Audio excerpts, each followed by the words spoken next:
Hey guys, it is Mersh. Welcome back to the channel. I was just looking through the market on the free to play. I noticed that we've got a couple epic 4-star things to grab. I clicked on these accuracy boots, which are 4-star, and they've got accuracy as a substat. So we are going to go ahead and grab them. And this one does not look very good, sadly. We'll grab the mystery shard and check that, check that. And really good. Gear is a struggle. Okay.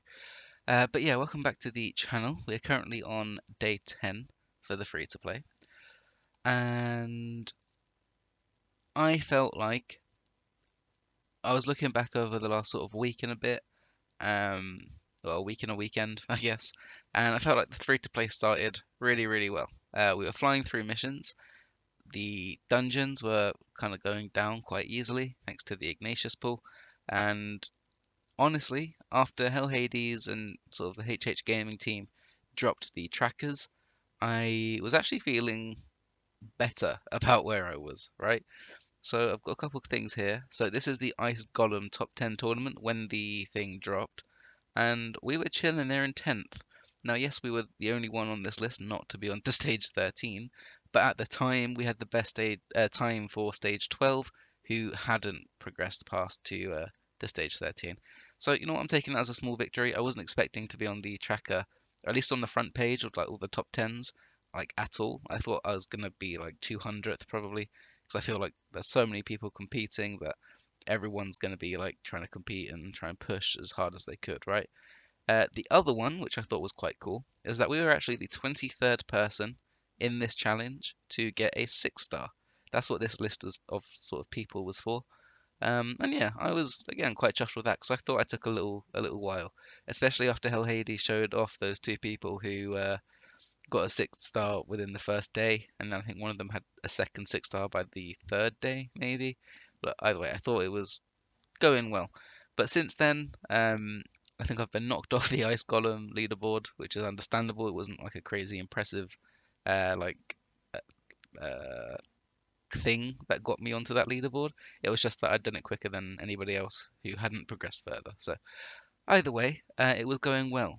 And then I used a bunch of gems to keep restocking energy, try and keep pushing forward, and I regretted it quite early. I wish I'd kept it because the energy cap at the time was probably like 100, maybe 105 at a push, and because of it, we were lacking in gems. We didn't have enough gems anymore to like reinvest into stuff. Uh, I'd pulled a bunch of shards as well, and to be honest, the roster wasn't looking too good.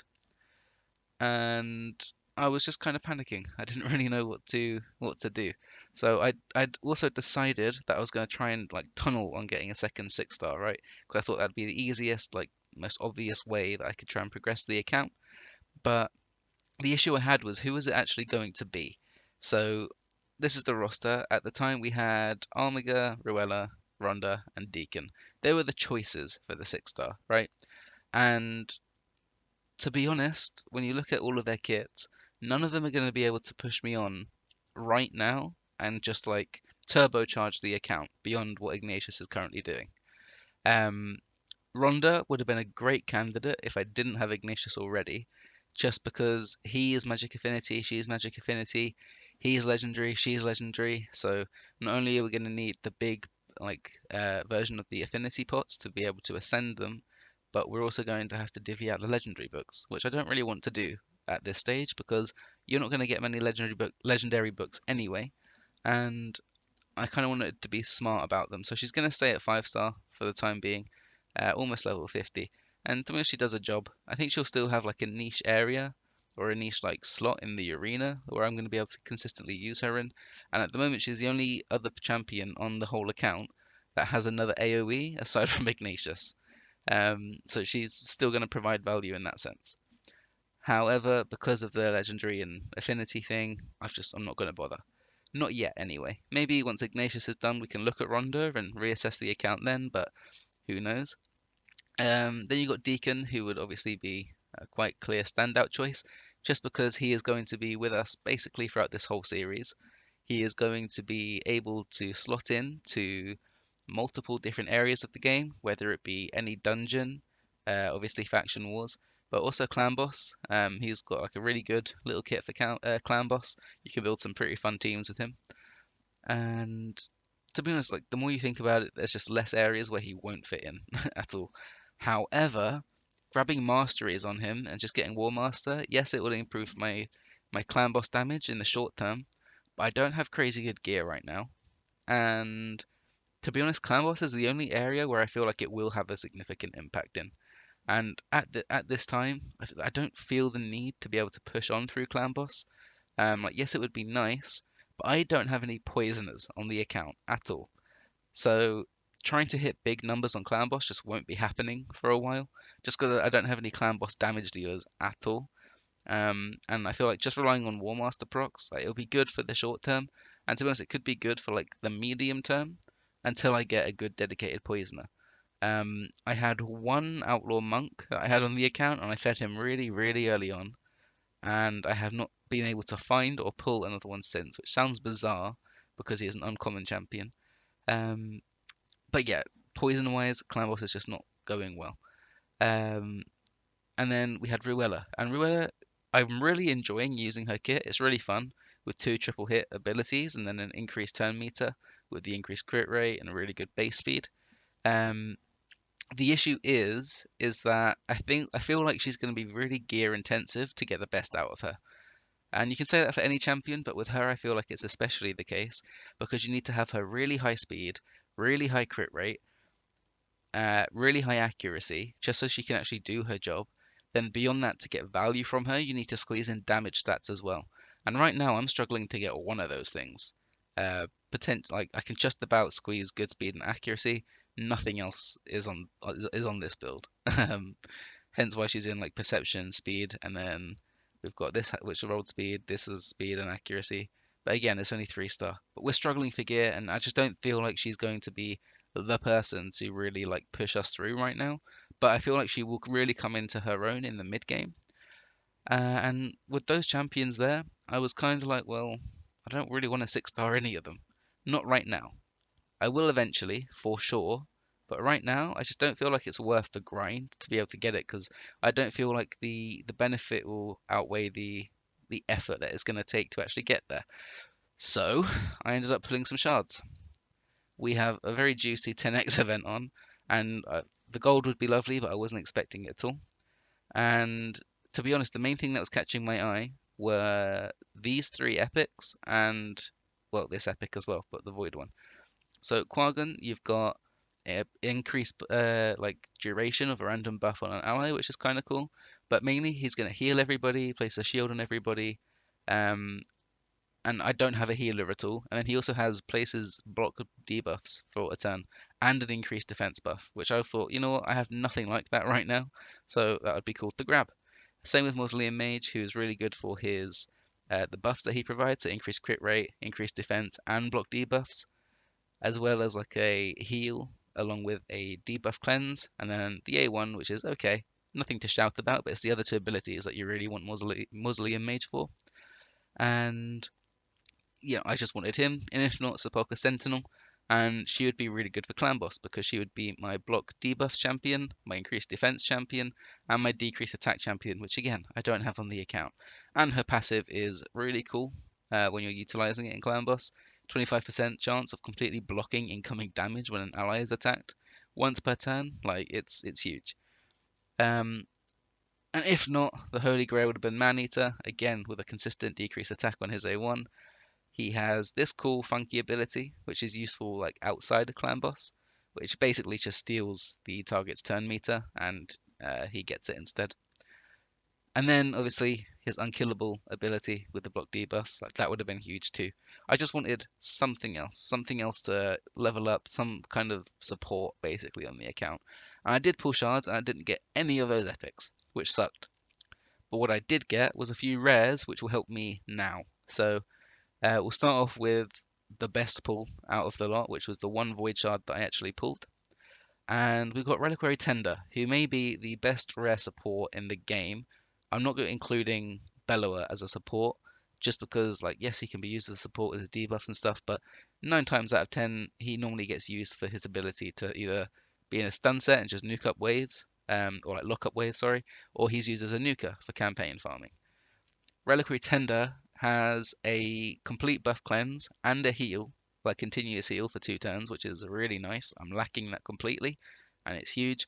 And she has a revive, which fills your allies' turn meter by 30% and heals them by 30%, plus the small version of decrease attack on her A1. It's not crazy good chances of placing right now, but when she's booked, that goes up to what, 30, 40, 50% chance, which is it's okay. So she could actually slide into the clan boss team once I get better gear, just to be really tanky, provide the cleansing, provide the heals, and it means that I'm less dependent on lifesteal gear for like the short term because she can come in and do a good job and keep everybody healthy. So that's huge. The other one was Heria. I think she might have been on the account during the last video, I'm not sure. But I realized that she has this ability, which when she is ascended, she attacks 3 times and each hit has a 50% chance of placing a 5% poison debuff. So it's basically you hit 3 times and it's like a coin flip each time whether or not you're going to place poisons. So it'll normally place 1 or 2 poisons, which is already better than what I have on the account. And then she also has an ally attack, which is good because it means Ignatius he usually gets picked for the ally attack. And it means that we can just get another chance at a War Master proc, which is cool. And her A1 is kind of meh, but I'm not staying alive for really long in clan boss turns anyway, so just getting these 2 ability off, it just increases my damage a little bit, which is nice. Then we have 2 rares which are going to help us push through on the keeps. So one of them was Honor Guard. Now I'll show you guys now quickly. We I cannot go back and see old missions, but we had this mission, but basically it was for the Magic Keep. And the Magic Keep, obviously, he puts up the massive shield, and it's annoying to deal with. But Honor Guard is actually very, very helpful when it comes to dealing with that. So he has an A1, which will place decrease accuracy. Again, it's not too important. He's mainly there for his other abilities. So his A2 has a 50% chance of stealing 2 random buffs from the target. So with the Magic Keep Guardian, whatever his name is, he puts block debuffs, increased defense, increased speed, I think, plus his massive shield. Uh, so he has a chance of stealing 2 of those, and 9 times out of 10, he was stealing the massive shield and putting it on himself.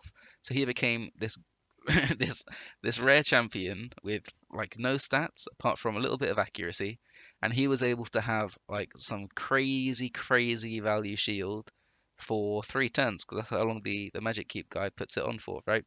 So he was able to just do that, and then he keeps himself alive for 3 turns until he gets to do it again. And if you thought that was like good for Magic Keep for early game, he also has this, which was a 75% chance to put block buffs on him. So if you kill the right ad, who puts the block debuffs up on the like Magic Keep guy, then you can put this on and it stops him from putting those buffs on in the first place. So you just have 2 different ways to actually be able to deal with it. And thanks to that, I was able to farm the Magic Keep and get Ignatius up to 3-star affinity. And we got a decent amount of Magic Keep pots on the way. And we could push him through to the next one, but I'm kind of waiting until we have a reason to.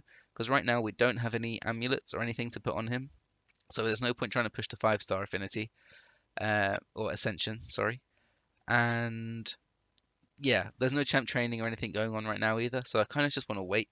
Maybe do it in a CVC or something, just so we get something back for it, because I'm not in any rush to do it right now. The other rare will be for the Spirit Affinity. So if we go to Dungeons, this is opening tomorrow for me. I'm recording this on a Sunday. This opens tomorrow. And we were struggling to progress in the Spirit Affinity one. So what we have done is we found Life Taker, who looks pretty cool aesthetically. And she has this, which is interesting, which is interesting, but mainly she's going to be there for an A1, which has it's 2 hits, and each hit can be booked up to 40%, but it's a 30% chance of placing heal reduction, and she can do this with every A1. So we're just going to try and build her tanky with some accuracy, and just keep trying to put out that heal reduction debuff. And I feel like that's sort of my best plan for trying to farm that during the mission, which I will be following on to. And the final main like pull that we had was Duodan the Runic, who was an epic, not in the like the 10x, but it's cool. I have this guy on my main account, but I have not used him at all, and he looks quite interesting. He looks quite funky. So he's got the new taunt buff. He's got strengthen and counter attack all in one ability, and the taunt basically makes it so the enemy champions will target him. The strengthen will keep him alive. The counter attack will make him hit back with his A1. So his A1, which will basically it'll hit one enemy, and when he does that, it has a 50% chance of removing one random debuff from everybody, which is cool. He was like, I pulled him before I pulled Reliquary Tender, right? So I was like, oh, cool. I have like a cleanser champion. And then he has an A2, which just puts a shield equal to 15% of his HP and increases duration of buffs um, for everybody. And the other thing is that he's Sylvan Watcher, so he will synergize well with Ruella, I guess. It should be cool. Uh, the Sylvan Watchers faction wars needs to come soon, so I actually have a reason to keep like building these champions. But yeah, he's cool. He probably won't feature in any teams like anytime soon, just because he needs a lot of HP and I guess a lot of speed and defensive stats, as well as books, to be honest, to be able to get like good use out of him. And I've already got an aura on Ignatius, which is better than his, so he will feature, just not anytime soon. But thanks to pulling those shards, I got a whole bunch of food, and we have like a bunch of rares and I guess an epic now that we can add to the roster and actually give us some more options for the long term. And speaking of the long term, with the gems, I decided to invest them. We did not go for any masteries, and we have leveled up the gem mine to level 2. We will be using the next 500 gems that we get to take this straight to level 3, just so that way we're starting our passive income and we're going to see all that back and start generating constant gems to give us the energy and stuff to be able to push through once we get through, like, I don't know, another week or two. That's when we should start seeing the benefits for that and potentially getting our next 6-star with masteries and stuff as well. We have also got to level 40 and we've been smashing the advanced quests as well to try and keep topped up with the energy. To show you the Doom Tower, I unlocked it today and we were able to manage to push through these waves like fairly easy. The only one that we didn't do first time was floor 7. It was a bit tricky, but I tried it on manual with Reliquary Tender and yeah, honestly it went through quite comfortably. We beat the boss in about 2 minutes and I did that on manual as well. I'm pretty sure we could auto it too, just thanks to Ignatius having the cheeky little provoke on his A2. It helps things quite a lot. Um, and yeah, I'm excited to see how far we can push in, right? Because we did grab some energy and some brews and a few charms and stuff, but looking forward, looks like we're going to get some more energy, a couple of affinity pots, some more silver, and yeah, it's just exciting, man. Hopefully, my main aim is to get to this one because I see a chicken and it's unlikely to be a 2-star. So it's at least a 3 or a 4-star chicken, which would be huge towards like pushing on through the account. And I would like to grab that other void shard, but I don't know how difficult the bosses are going to be. I can't remember which order they actually come in on this rotation, and I can't really be bothered to go and look. So yeah, we'll just have a bit of fun. We're not going to stress too much about it. If we can do it, we can do it. If not, we can't. So for the time being, we're just going to play for the long haul, play it slow, invest our energy into getting another 6-star, as well as completing these missions and trying to get to like the time barred ones as and when we can. And yeah, chill with our passive income and hope that it was worth it when we hit the mid game. Um, but yeah, to be honest, that is pretty much all, guys. I just wanted to give you like an update where the account's at, what I'm thinking with it, and yeah, that's about it, really. So thank you very much for watching. Please drop a like and a subscribe if you've made it this far into the video. And yeah, good luck if you're doing the same challenge. If not, show a bit of love to all the other people who are taking part because it is a lot of work to run this free-to-play account and try and stay on top of it and get content out for people. And I'm not just talking for me. I know it's going to be stressful for all the bigger content creators too, trying to run this account, run their main, and get all the content that they get out. I think it's crazy how hard that they must work to be able to do it. So show them some love too, guys. But thank you very much for watching. Take care. Have a lovely rest of your day, and peace.